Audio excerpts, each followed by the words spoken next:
Bienvenida, yokoso, and howdy y'all. Welcome back to Duncombe House Diaries. In today's asinine instalment, expect to find out how we've saved ourselves £5,000 by playing chicken with our electrics. Finally, enjoy a conclusion to the ongoing symphonic saga of the 100-year-old shellac records. Prepare to dig deep into the design of our office. Learn what I eat every single morning to fuel our renovation, and discover where we went this week to celebrate Jazzy's birthday. Ladies and gentlemen, as always, it is double delightful to have you with us.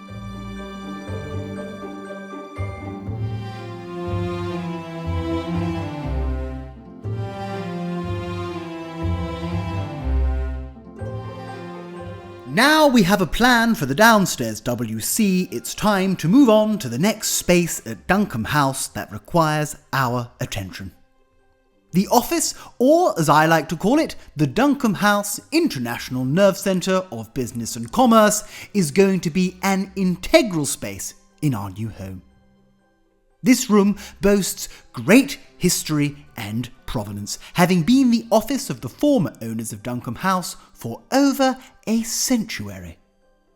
When we first purchased DH, this room, like many of the rooms, was full of all manner of magical and mysterious treasures. Almost all of these treasures went into our shipping container and will be moving back in as soon as our renovation works have been completed. These include, but are not limited to, a fine leather-topped desk full of curiosities, 2 magnificent Victorian safes, sadly full of nothing, and this terribly useful bureau cum fishing hook cupboard. The office measures roughly 5 metres by 5 metres and is located at the back of the house in the northeasterly corner.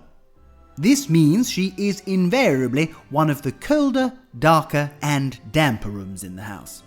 Nonetheless, what she lacks in climatic radiance, she makes up for in mysterious charm. The office enjoys 2 large and quite striking windows. The first of these is this north-facing triple. The second is this east-facing bay. She also benefits from some mighty fine built-in furniture. To the left of the fireplace are these superb cupboards for storing all manner of things that you can't throw away but don't want to look at. Opposite, we are very lucky to have a gentleman's field sports cupboard, which would have been used to store guns, rods, doggy bits and anything that might have needed locking away. Architecturally, the office enjoys an unexplainable but very lovely collection of curves, which certainly soften the space and give it a more calming atmosphere. Of course, we can't forget the elephant in the room. The 1940s timber effect tiled fireplace is without a doubt the most divisive feature here at Duncombe House.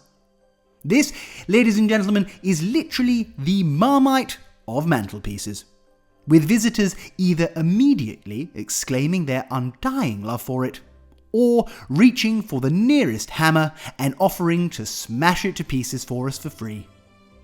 Of course, there is no pretending for one moment that this fireplace represents anything vaguely original or in keeping with the heritage of the house, and it is objectively an egregious monstrosity, but for some reason, for me at least, it certainly has its charms.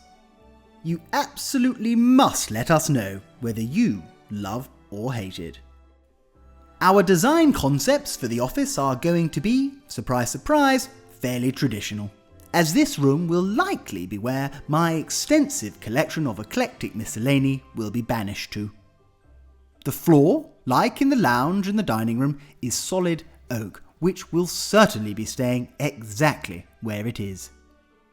The desk will be returned to its old home, as will the fishing bureau and the safes. Not that we have anything valuable to put in them. Now, lighting is going to be extremely important in this space, so we are thinking a combination of new wall lights and lamps.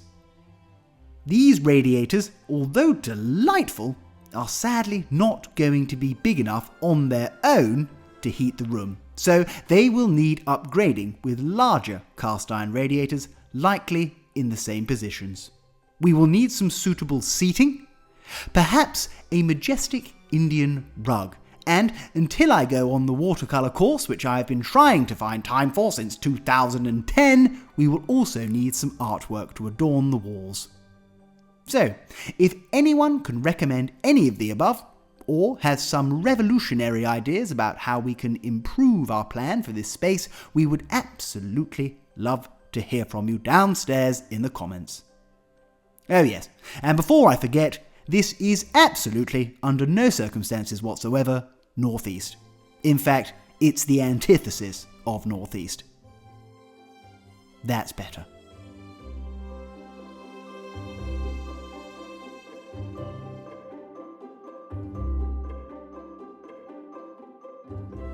Those of you who are avid supporters of our Treasure Tuesday series will undoubtedly be familiar with the omni-shambles that has been our quest to unlock the hidden musical secrets contained in these old shellac records, which we found forgotten to time in our billiard room. We found a truly eclectic mix of top hits. Everything from the ethereal sounding Fairy on a Clock Foxtrot to the very of its time I'm a Daddy at 63. It turns out that playing records that were produced almost 100 years ago is slightly more complicated than one may initially think. Allow me now to regale you with the entire symphonic adventure and reassure you that at the end of this chapter you will most certainly be rewarded with what I can only describe as time travel for your lug holes.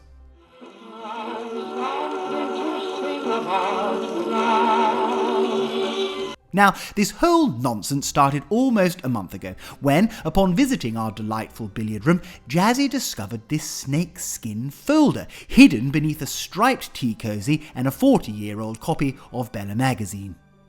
To our delight, although it had clearly seen better days, it was full of fantastically well-preserved and protected records. After lots of lovely feedback from our followers and subscribers, we established that these records were very, very old. This type of record played at a speed of 78 RPM and made of a material called shellac were popular at the turn of the 20th century. Fun fact time. Shellac, the material of which these records are made, was actually a resin secreted from a cheeky little chappie called the lac beetle. Billy Bonkers. Due to their age, therefore, and particular requirements, a record player that can play 78 RPM is required. We had high hopes that our very own room of requirement would be able to furnish us with such a machine, and as always, we were not disappointed. There, sat innocuously on the floor, was a turntable and speakers boasting the magical number 78. This is going to be a breeze, we thought. How wrong we were. Having been electrocuted 2 more times than I'd like to have been in my life, I harbour an uncharacteristic, but I'm sure you will agree, understandable reticence when it comes to plugging in ancient appliances. However, the show must go on, and in the interests of your entertainment, I decided to risk my own life. Hopes were high as we set up the speakers, plugged the old girl in, and then using a professionally rated insulated stick, flicked her on. After some wiggling and no small amount of tinkering, we finally managed to set it on fire. In the interest of not burning down the house or blowing off my arm, Jazzy decided, for the moment at least, to call a halt to proceedings and shelve the record playing project. As if that was going to stop me. If the mountain won't come to Muhammad, then Muhammad must go to the mountain. After thinking about our predicament in depth for at least 4 minutes, I concluded that the only sensible course of action would be to buy a gramophone. I have many flaws, but the most conspicuous one by far is that I have the patience of a honey badger. So after a very quick research session, I discovered that our local auction house was holding an auction that week, and that by some musical miracle, lot 96A was in fact an HMV gramophone. The description read, an HMV hand-wound gramophone, circular wooden case, brass trumpet resonator with a spare sound box.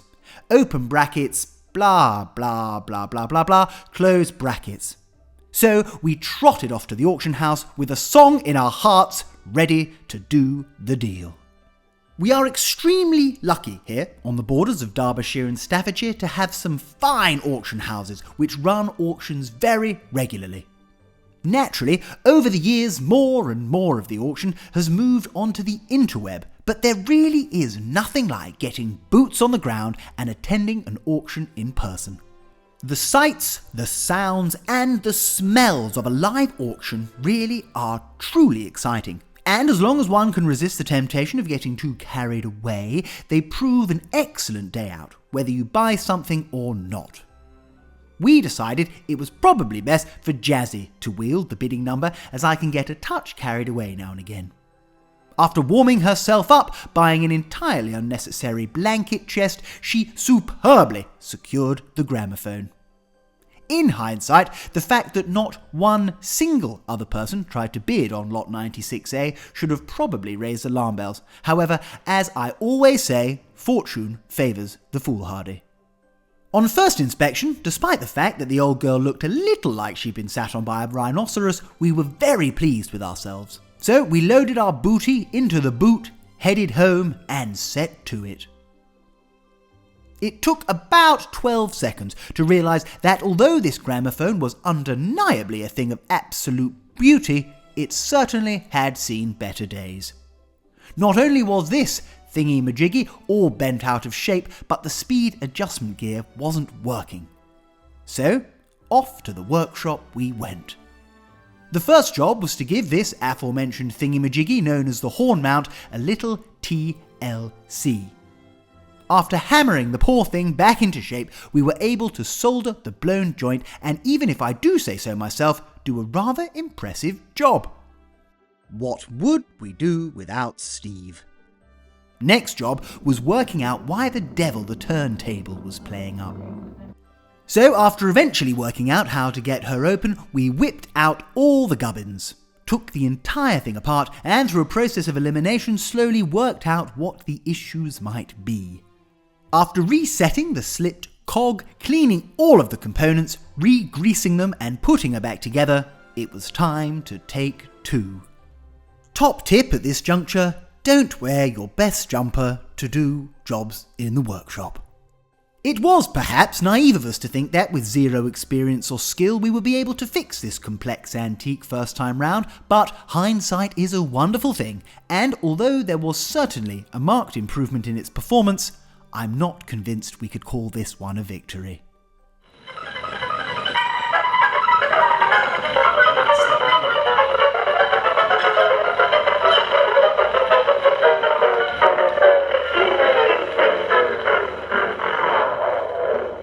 Another swing and a miss, I'm afraid, although what a fantastic ornament to have ready to display at Duncombe House. The idea of giving up on hearing these records in their full and resplendent glory was simply not an option. So a quick telephone call was made to our local antique centre, Derwentside Shopping Mill, and to our utmost delight, the illustrious John Larkin got in contact to offer us the use of his magnificent and, more importantly, working HMV gramophone. So we popped up to his fantastic shop with our modest collection and were finally able to share some of these forgotten melodies. I'm 63, 63, never a kind of a little like to get married to widow, and now I'm a Jackie apart.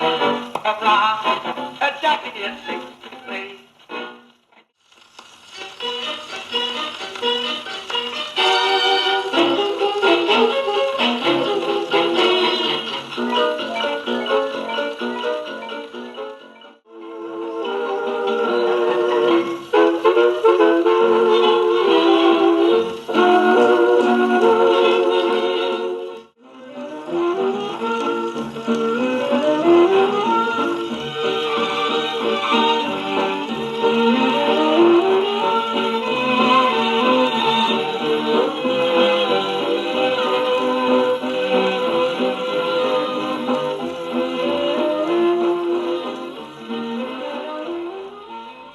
The vast majority of the electrical system at Duncombe House was installed in the early 20th century.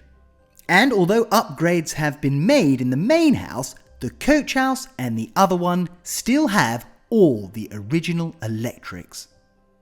Now, being the naive fantasists that we are, we harboured a tentative hope originally that some of the electrics might be repurposed. This was, of course, poppycock.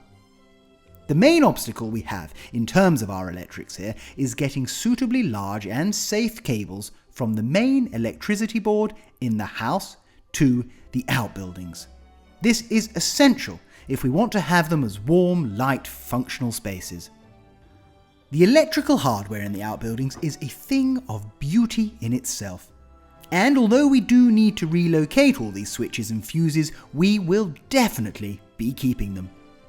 We will restore them and then add them back in as architectural features and decoration around the property. Now, historically, the electricity for the house came down this wall, underneath the ground, across the yard, and up into the boot room. From here, after powering the house, it went back underneath the ground through this right-hand conduit. Back across the yard and up here into the other one. Then, from here, it went underground once more, across the yard and up into the coach house.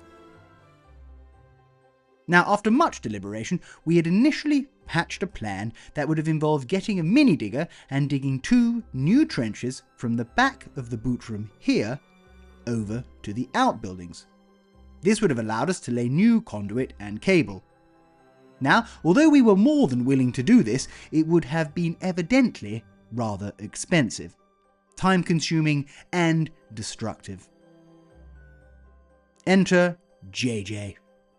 JJ is our prodigy of power and will be helping us to electrify Duncombe House without us electrifying ourselves. Not something I enjoy, as I have mentioned already. JJ was up at the house yesterday doing some maths, which frankly went so far over my head it nearly knocked the chimney pots off, but after a little head scratching, we decided to have a play with the old electrics. To clarify, do not try this at home. After some wobbling, and no small amount of peering in, we suddenly had a brainwave. What if we could remove the original cables from the original clay conduits, and then instead of having to dig 20 meters of new trenches, we could simply slide the new armoured cable through the old pipe? Not only saving us a champagne bucket load of time and money, but also scoring yet another goal for team history. JJ gave odds of 9-1 on this plan working, which, if you don't often bet on horses, means he didn't think there was a cat in hell's chance. However, after checking no less than 3 times that they weren't live, we started to investigate. Our first step was to check the resistance, which meant opening up some of the ancient casings. I am still absolutely convinced that this is real dragon glass, but JJ seems to think it's resin used to connect 2 cables in what's called a torpedo. Well, we agreed to disagree.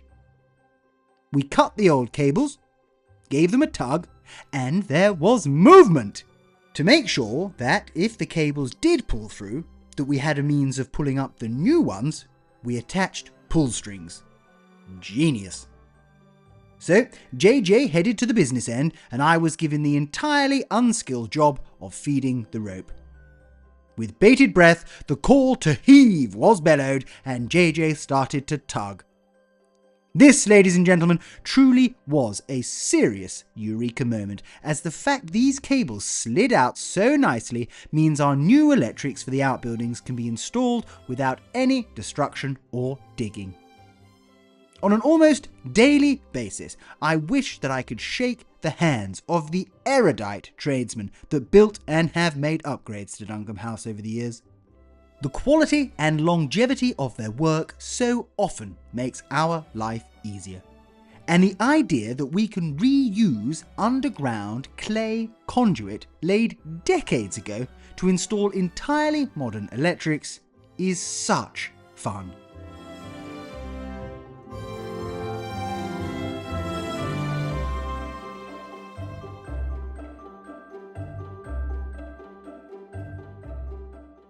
I am so excited to finally share with you the esoteric eccentricities of my ultimate full English breakfast.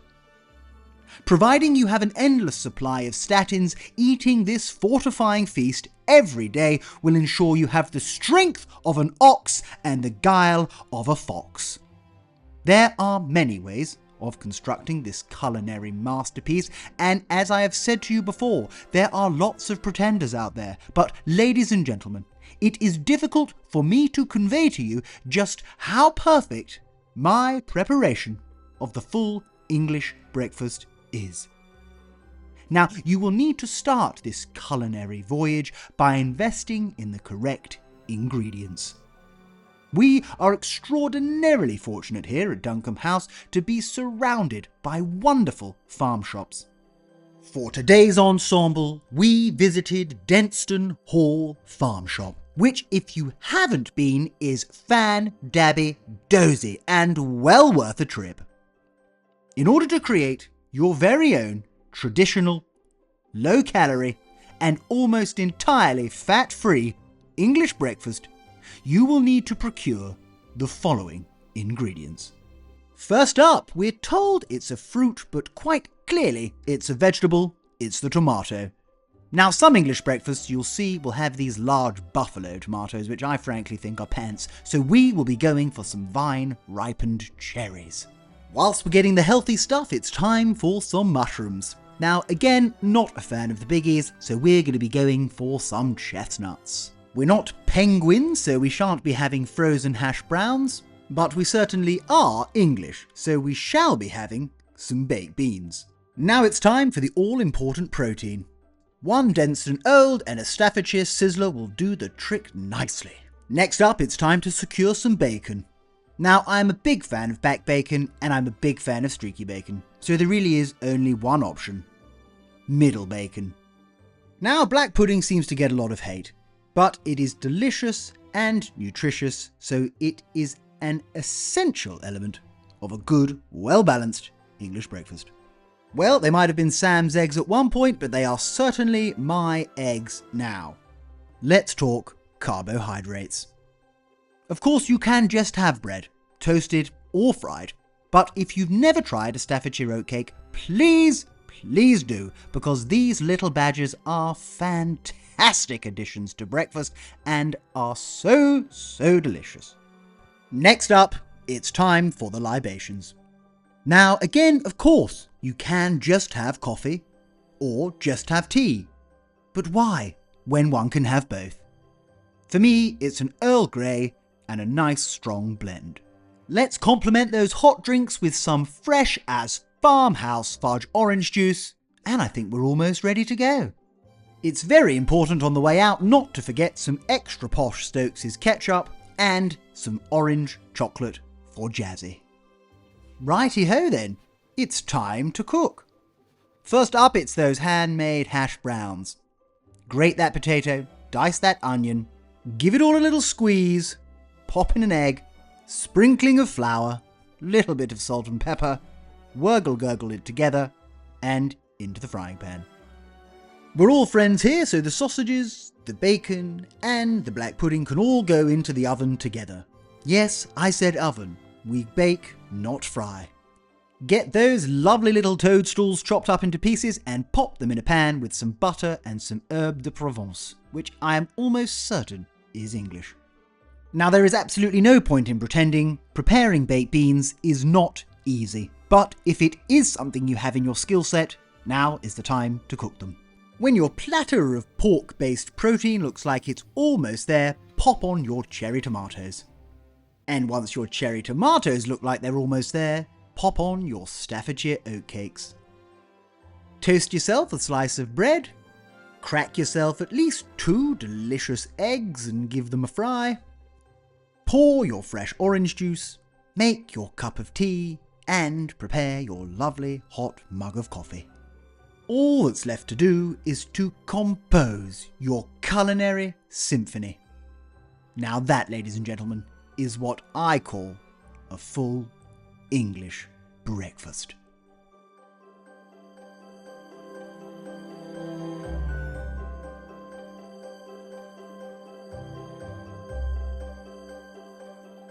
As I mentioned earlier, it was Jazz's birthday this week. So, after cajoling her into trying on some mouse-dropping filled waders from the 1940s, which we found in the billiard room in the name of Treasure Tuesday, I decided it might be a good idea to take her away for a little R&R.